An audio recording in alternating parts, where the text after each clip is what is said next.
जैसा कि आप स्क्रीन पर देख सकते हैं, ये है भारत का कैट्स वॉरियर स्टेल्थ हथियार। और ये सिर्फ एक हथियार नहीं है, ये चीन और पाकिस्तान को वो जवाब है जो अमेरिका तक नहीं दे पा रहे।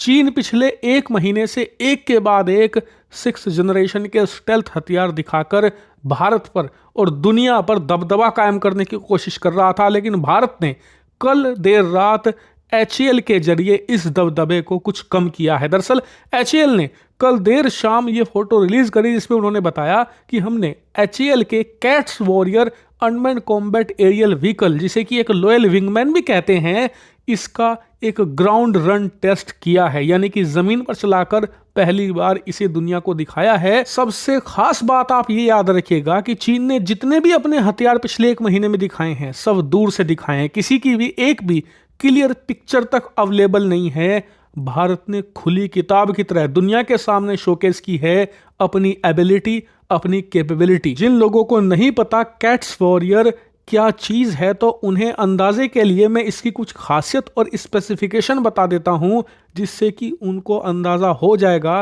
कि ये इतनी बड़ी डील है क्यों। तो दोस्तों, सबसे पहले ये एक लॉयल विंगमैन कैटेगरी का हथियार है। मतलब कि कहने को ये एक स्टेल्थ ड्रोन है जो कि हवाई हमले कर सकता है, इसमें आप मिसाइल लेकर जा सकते हैं, लेकिन इसे ज़मीन से कंट्रोल नहीं किया जा सकता। जैसे कि जो बाकी के ड्रोन होते हैं उन्हें ज़मीन से कंट्रोल किया जाता है, ग्राउंड स्टेशन से।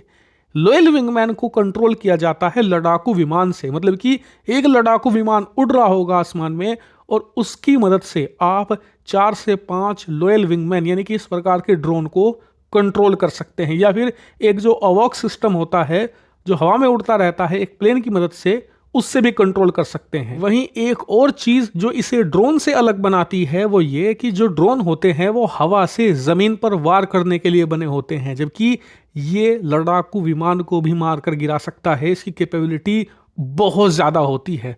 उदाहरण के लिए इसकी जो रफ्तार है वो 1 मैक तक जाती है, यानी कि स्पीड ऑफ साउंड को मैच करती है इसकी रफ्तार। जो आवाज की रफ्तार होती है ना, आप सोचिए मोबाइल से निकलकर मेरी आवाज कितनी जल्दी आपके कानों तक पहुंच रही है, इतनी रफ्तार से ये उड़ सकता है। ये बात करें रेंज की तो इसकी मैक्सिमम रेंज है 1500 किलोमीटर, लेकिन वो क्रूज स्पीड पर है।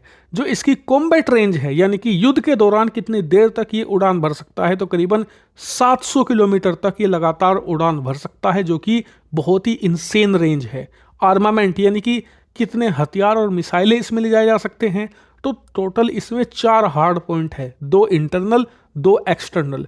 अगर आपको इसे स्टेल्थ बनाकर दुश्मन देश के अंदर अटैक करना है तो 2 मिसाइलें ये अपने इंटरनल बे में छुपा कर ले जाएगा, जिससे कि इसकी स्टेल्थनेस भी बनी रहेगी और इसे अटैक करने से भी कोई नहीं रोक पाएगा। लेकिन फुल कैपेसिटी पर ये 600 किलोग्राम तक का वारहेड लेकर जा सकता है, जो कि बहुत ही ज्यादा होता है एक ड्रोन के लिए। वहीं बात करें इंजन की तो इसमें बहुत अच्छा इंजन जो कि PTA-E इंजन है वो लगा है। ऑन पेपर बहुत शानदार इंजन है, लेकिन इसकी परफॉर्मेंस क्या रहेगी वो फ्लाइंग टेस्ट के बाद ही मैं आपको बता पाऊंगा, वो जो बहुत ही जल्द होगा। उसके लिए आप चैनल को सब्सक्राइब कर लेना। लेकिन फिलहाल के लिए HAL ने काम तो शानदार किया है, इस बात से इनकार नहीं किया जा सकता। हाँ, कई लोग जो ये फोटो जारी करी है ना HAL ने, इसमें जूम करके देखिए, जो एयर इनटेक है उसके पास एक डेंट जैसा दिख रहा है, जिसको लेकर बहुत सारे लोग HAL का मजाक उड़ा रहे हैं। तो देखिए, HAL का मजाक उड़ाते हैं बहुत सारी अलग चीज़ों को लेकर, वो ठीक है, लेकिन जब कोई अच्छा काम करता है उसकी तारीफ भी करनी चाहिए।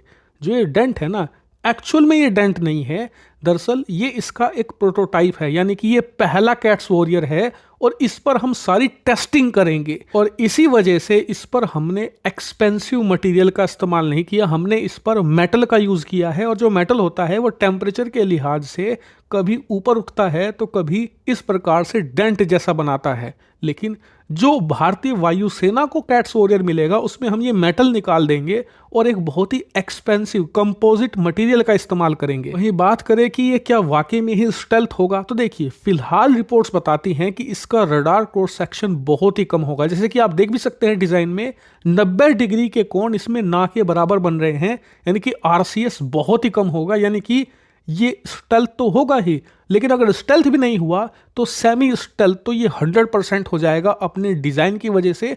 लेकिन फिलहाल जो रिपोर्ट्स हैं उनके अनुसार ये एक शानदार स्टेल्थ हथियार साबित होगा।